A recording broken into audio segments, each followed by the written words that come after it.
오늘 은혜 받으실 말씀은 열왕기상 17장 8절에서 16절까지 말씀입니다. 열왕기상 17장 8절에서 16절까지 말씀을 다 같이 봉독하겠습니다.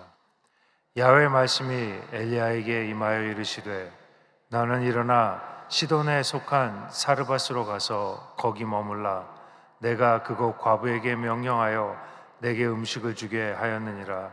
그가 일어나 사르밧으로 가서 성문에 이를 때에 한 과부가 그곳에서 나뭇가지를 줍는지라. 이에 불러 이르되 청하건대 그릇에 물을 조금 가져다가 내가 마시게 하라. 그가 가지러 갈 때에 엘리야가 그를 불러 이르되 청하건대 내 손에 떡 한 조각을 내게로 가져오라. 그가 이르되 당신의 하나님 야훼께서 살아계심을 두고 맹세하노니 나는 떡이 없고 다만 통에 가루 한 움큼과 병에 기름 조금뿐이라. 내가 나뭇가지 둘을 주어다가 나와 내 아들을 위하여 음식을 만들어 먹고 그 후에는 죽으리라. 엘리야가 그에게 이르되 두려워하지 말고 가서 내 말대로 하려니와 먼저 그것으로 나를 위하여 작은 떡 한 개를 만들어 내게로 가져오고 그 후에 너와 내 아들을 위하여 만들라. 이스라엘의 하나님 야훼의 말씀이 나 야훼가 비를 지면에 내리는 날까지 그 통에 가루가 떨어지지 아니하고 그 병에 기름이 없어지지 아니하리라 하셨느니라. 그가 가서 엘리야의 말대로 하였더니 그와 엘리야와 그의 식구가 여러 날 먹었으나 야훼께서 엘리야를 통하여 하신 말씀같이 통의 가루가 떨어지지 아니하고 병의 기름이 없어지지 아니하니라. 아멘. 오늘은 저는 저주를 축복으로 바꾸는 사람이라는 제목을 가지고 여러분들과 은혜를 나누길 원합니다. 여러분, 때때로 우리 인생의 문이 닫힐 때가 있습니다. 열심히 했는데, 주님을 열심히 섬겼는데 이제는 잘 돼야 하는데 인생의 문이 닫히는 것입니다. 남보다 선하게 살았는데, 베풀며 살았는데 결과가 좋지 않습니다. 인생의 문이 닫히는 것 같이 느껴질 때가 있다는 것입니다. 여러분, 그럴 때 하나님의 사람은 당황해서는 안 됩니다. 낙심해서도 안 되는 것입니다. 왜냐하면 하나님께서 우리를 더 좋은 곳으로 인도하시기 위해, 우리를 더 겸손하게 만들기 위해, 우리를 더 많은 기도로 쌓기 위해 하나님께서 때때로 인생의 문을 닫기도 하시는 것입니다. 그러므로 인생의 문이 닫힐 때, 기대했던 일들이 일어나지 않을 때, 더욱 힘들고 어려운 일들이 다가올 때 신앙인들은 절망하거나 낙심해서는 안 되는 것입니다. 여러분, 인생의 문이 닫힐 때 믿음의 사람들은 먼저 주님의 뜻을 잘 깨달아야 합니다. 하나님의 주권을 인정하고 환경을 끌어안아야 합니다. 여러분, 우리 주님께서 우리의 모든 환경을 다 아십니다. 주님이 모르시는 것이 아무것도 없으십니다. 그리고 주님이 못하실 것이 아무것도 없다는 것입니다. 우리 주님께서 우리를 가장 선한 길, 가장 좋은 길으로 인도하길 원하십니다. 여러분, 이것이 깨달아져야 합니다. 하나님은 전능하신 분이고, 하나님은 선하신 분이고, 하나님은 우리 편 되시는 것입니다. 그리고 겸손히 주님의 뜻을 물어야 합니다. 우리가 묻지 않기 때문에 응답받을 수가 없는 것입니다. 내가 그냥 원하는 것만 주장하는 것이 아니라 주님의 뜻을 물어야 합니다. 그리고 마귀의 대적을 기도로 물리쳐야 하는 것입니다. 마귀는 끊임없이 우리 생각 속에 절망의 생각, 부정적인 생각, 실패의 생각을 넣어주는 것입니다. 그 생각을 떨쳐버려야 합니다. 그렇지 않으면 절망하고 원망하고 두려워하게 됩니다. 그러면 하나님께서 좋은 길을 예비하셨음에도 불구하고 그것을 갈 수가 없게 되는 것입니다. 오늘 말씀은 열왕기상 말씀을 가지고 저주를 축복으로 바꾸는 사람이라는 말씀을 가지고 은혜를 나누길 원합니다. 첫 번째, 저주 가운데 사는 인생입니다. 우리 인생을 보면 크게 두 가지로 나눌 수가 있습니다. 저주 가운데 살면서도 저주인지 모르며 사는 인생이 있는가 하면, 축복 가운데 누리고 또 남에게 나눠주며 사는 인생이 있습니다. 두 인생 다 이렇게 보면 열심히 일하죠. 열심히 자녀 키우고 세상의 성공을 위해 노력합니다. 얼핏 보기에는 축복받은 인생이나 저주받은 인생이나 구분이 잘 되지 않습니다. 그런데 오늘 성경은 이야기합니다. 두 가지 인생이 있다고 말씀하고 있는 것입니다. 저주받은 인생이 있는가 하면 축복받은 인생이 있습니다. 여러분, 저주받고 사는 인생, 그 사람들의 특징은 자신들이 저주 가운데 있는데도 불구하고 그것을 알지 못하는 겁니다. 그저 운명이라고 생각합니다. 그래서 때때로 고통이 다가오고 염려와 근심이 다가와도 그냥 운명이겠지 하고 지내는 것입니다. 또 저주를 받아서 자신이 지옥 가는 것을 믿지 않고 삽니다. 그래서 하루하루 아무 걱정 없이 살아가는 것입니다. 또한 저주받은 인생은 목적을 잊어버리고 어디서 왔는지 왜 사는지 어디로 가는지 모른 채 의미 없이 세상을 매일매일 살아가는 것입니다. 여러분, 신앙인이건 비신앙인이건 우리 인간 모두는 이 세상에 태어날 때부터 저주받은 인생으로 이 세상을 태어납니다. 태어날 때부터 죄를 가지고 태어난다는 것입니다. 그리고 이 죄 때문에 지옥 갑니다. 또 이 죄 때문에 저주 가운데 살게 되는 것입니다. 그런데 성경은 주님을 믿는 모든 사람은 예수 그리스도의 십자가의 보혈 때문에 이 모든 저주에서 해방되었다, 이렇게 말씀하고 계시는 것입니다. 하나님의 사람들, 신앙의 사람은 저주에서 해방된 사람들입니다. 마귀의 저주의 영향에서 벗어난 사람들인 것입니다. 그런데 주님을 믿지 않는 사람들은 아직도 이 저주 가운데 있는 사람들인 것입니다. 여러분, 예수님 없는 그런 인생은 물질이 많아서 성공한 것 같은데, 건강한 것 같은데, 관계가 좋은 것 같지만 실패한 인생입니다. 저주로 인해서 미래가 없는 것입니다. 저주로 인해서 고통 가운데 사는 것입니다. 심판을 받게 되는 것입니다. 아무리 노력해도, 내 최선을 다해도 이 저주의 문제는 우리의 힘으로 해결할 수가 없습니다. 예수님만이 이 저주의 문제에서 우리를 해결해 주실 수 있는 것입니다. 여러분, 신앙인은 이 저주에서 철저하게 해방된 사람들입니다.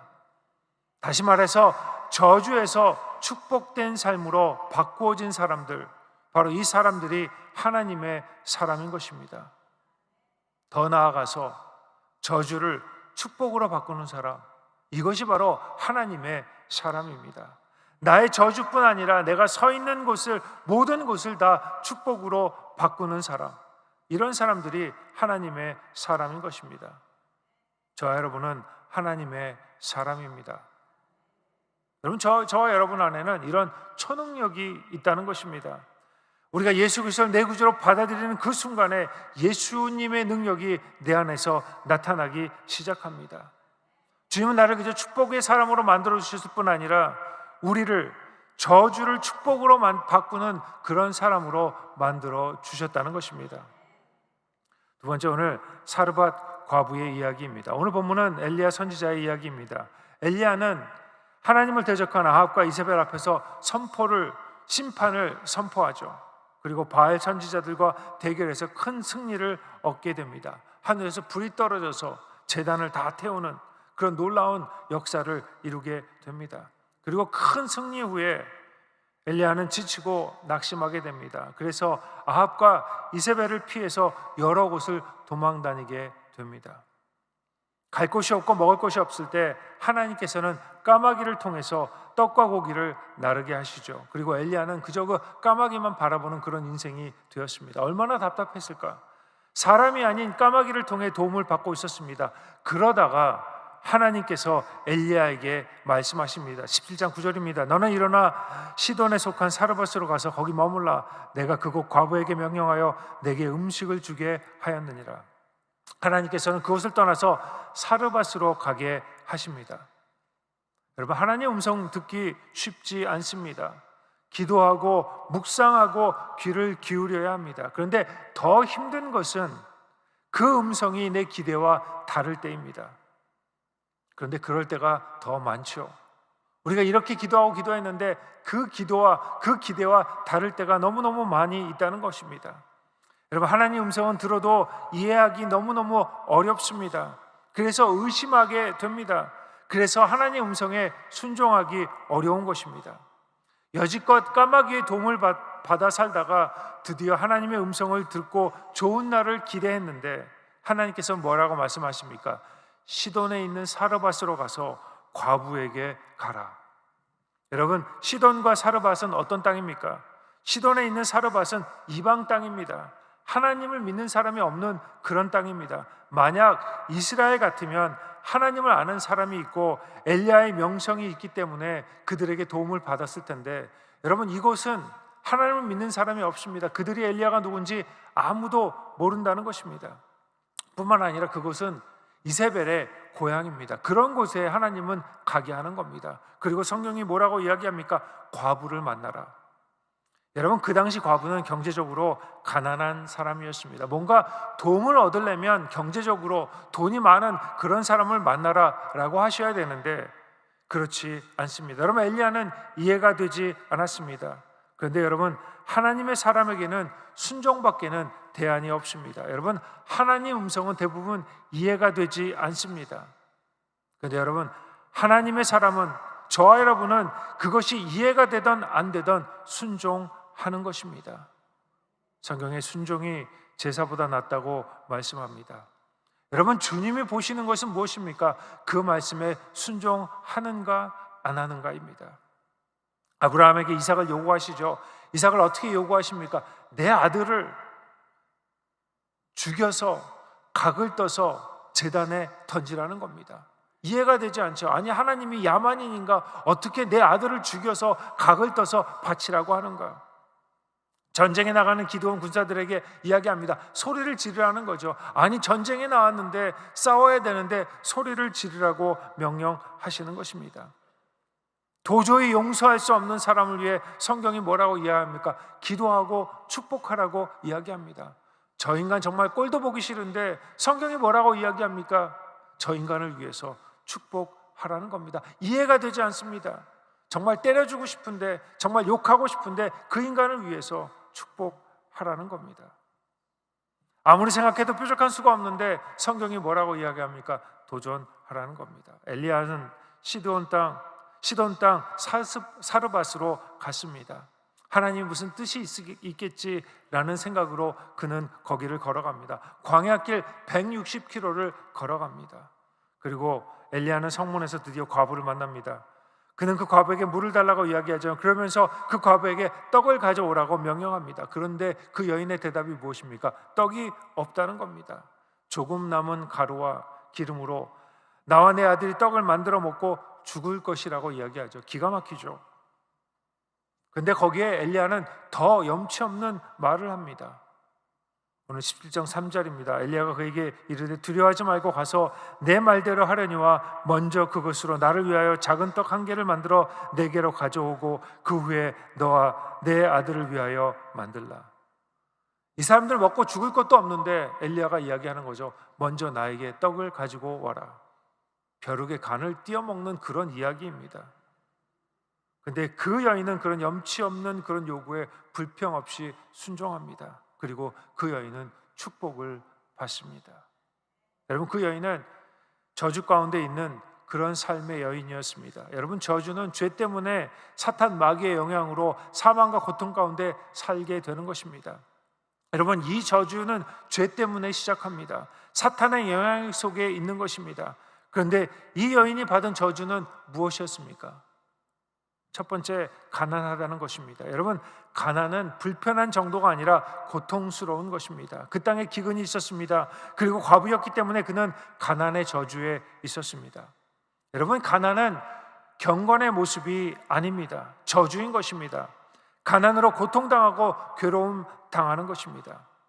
여러분, 우리 주님께서는 주님의 사람들이, 주님의 자녀들이 경제적으로 가난 가운데 고통당하는 것 원치 않으십니다. 우리 주님께서는 가장 좋은 것으로 그 자녀들을 입히시길 원하시고 먹이시길 원하는 것입니다.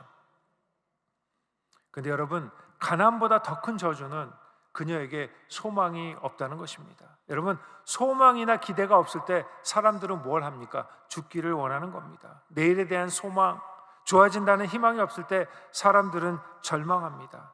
그녀는 죽기를 원했습니다. 그녀가 선택한 유일한 방법은 죽는 것입니다. 그런데 엘리야가 그때 나타나죠. 이 여인의 그 저주의 삶을 축복의 삶으로 바꾸는 사람이었다는 것입니다. 왜? 하나님께서 이 엘리야를 그 먼 곳 사르밧까지 가서 그 과부를 만나게 했을까? 여러분, 하나님의 사람은 저주를 축복으로 만드는 사람입니다. 하나님의 사람은 저주를 축복으로 바꾸는 사람이라는 것을 많은 사람에게 보여주기 위해서 하나님은 오늘 엘리야를 그곳에 보내신 것입니다. 여러분, 신앙의 사람은 그가 어디 있든지 저주 가운데 있다 할지라도 그 저주를 축복으로 바꾸는 사람입니다. 여러분, 그걸 믿으십니까? 왜 그렇습니까? 예수 그리스도가 저주를 축복으로 바꾸시는 분이시기 때문입니다. 갈라디아서 3장 13절입니다. 그리스도께서 우리를 위하여 저주를 받은 바 되사 율법의 저주에서 우리를 속량하셨으니 기록된 바 나무에 달린 자마다 저주했는 자라 하였음이라. 이는 그리스도 예수 안에서 아브라함의 복이 이방인에게 미치게 하고 또 우리로 하여금 믿음으로 말미암아 성령의 약속을 받게 하려 함이라.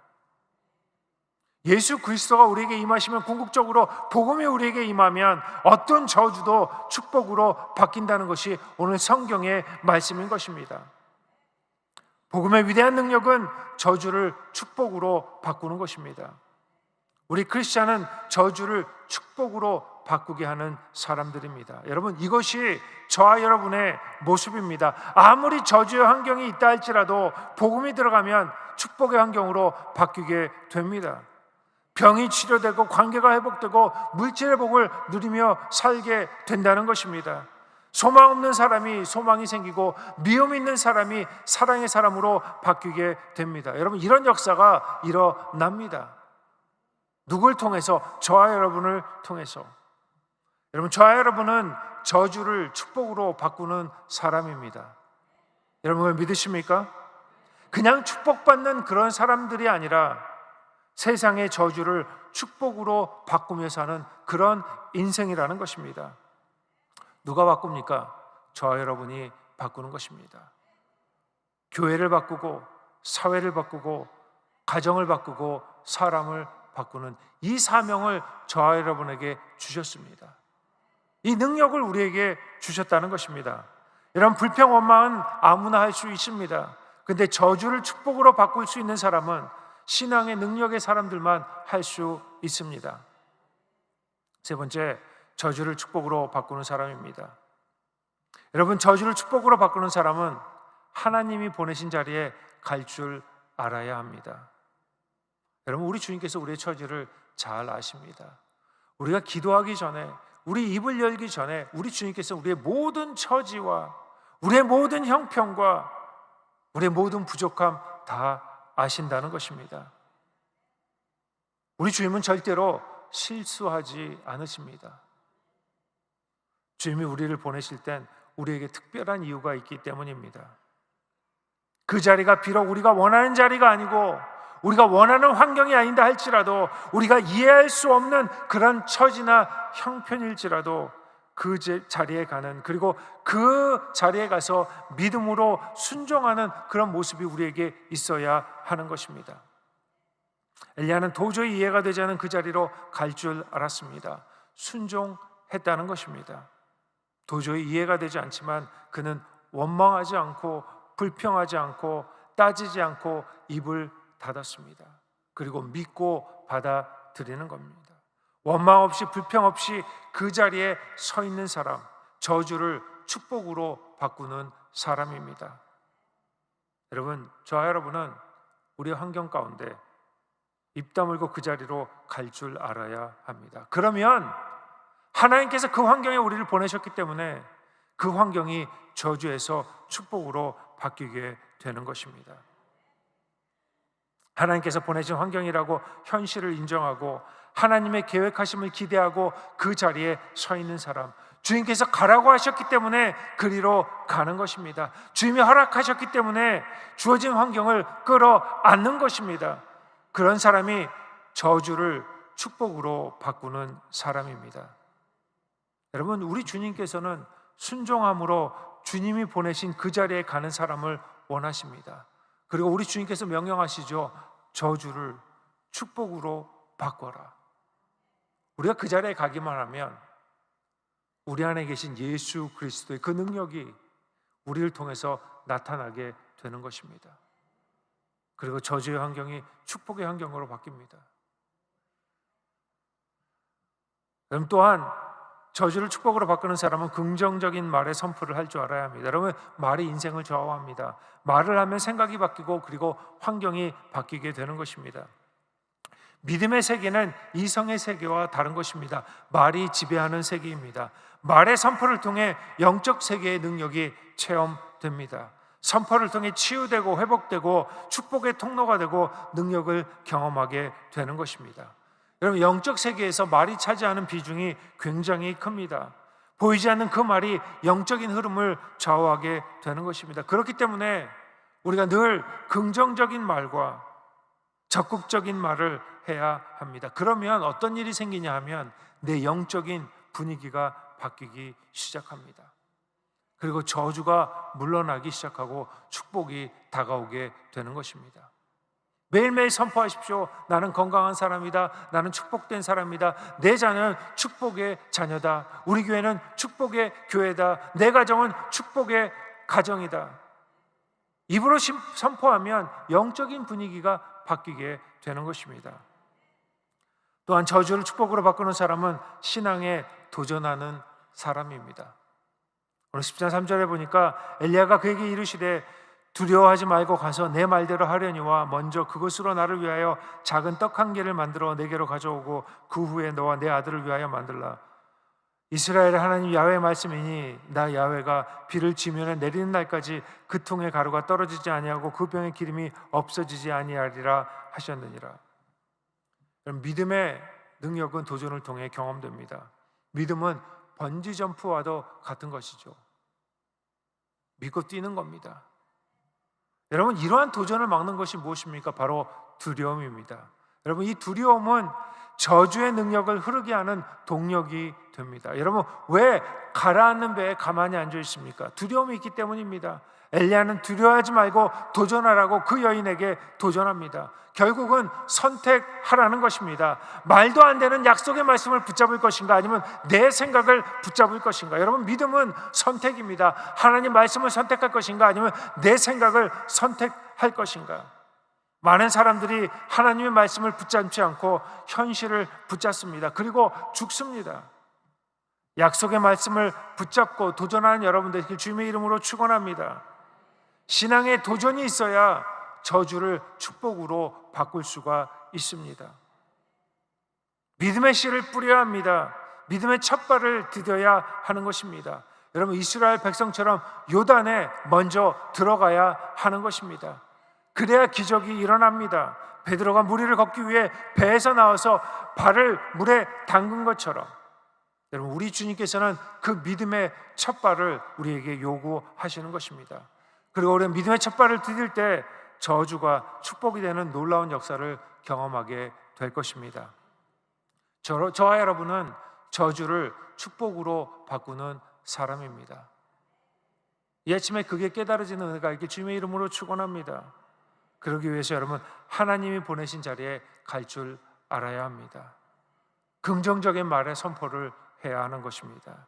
그리고 믿음의 도전을 해야 합니다. 그러면 저주에서 축복으로 바뀌는 놀라운 은혜가 우리 삶 가운데 일어날 것입니다. 저 여러분은 저주를 축복으로 바뀌는 사람입니다. 이 말씀을 기억하시며 오늘 하루도 승리하는 여러분 되시길 주님의 이름으로 축원합니다. 사랑하는 주님, 감사합니다. 우리 하나님께서 은혜를 내려주셔서 이 아침 말씀을 듣게 하였사오니 감사드립니다. 저희는 예수 그리스도 말미암아 저주를 축복으로 바꾸는 사람인 줄 믿습니다. 매일매일 하나님 말씀에 순종하게 하시고 긍정적인 말을 선포하게 하시고 믿음의 도전을 하게 하셔서 저주를 축복으로 만들며 축복을 나누며 사는 저희들 될 수 있도록 우리 하나님께서 은혜를 더하여 주시옵소서. 이 아침에 드려진 모든 기도가 주님께 응답되게 하시고 간절함으로 기도할 때 하나님의 음성 들을 수 있도록 저에게 은혜를 더하여 주시옵소서. 특별히 하나님 아버지, 우리 교회를 축복하여 주시고 은혜를 더하여 주시옵시며 특별히 우리 당회장 목사님 성령 충만함으로 인도하시고 건강을 축복하여 주셔서 주의 교회를 이끌어 가시는데 부족함이 없도록 우리 하나님께서 함께하여 주시옵소서. 특별히 이 아침에 귀한 물질로 섬기는 그 섬기를 위해 우리 하나님께서 복을 내려 주시고 은혜를 더하여 주시옵소서. 감사드리고 이 모든 것 우리 주 예수 그리스도 받들어 기도했습니다. 아멘. 하늘에 계신 우리 아버지여, 이름이 거룩히 여김을 받으시오며 나라가 임하옵시며 뜻이 하늘에서 이루어진 것 같이 땅에서도 이루어지이다. 오늘 우리에게 일용할 양식을 주시옵고 우리가 우리에게 죄 지은 자를 사하여 준 것 같이 우리 죄를 사하여 주시옵고 우리를 시험에 들게 하지 마시옵고 다만 악에서 구하시옵소서. 나라와 권세 영광이 아버지께 영원히 있사옵나이다. 아멘.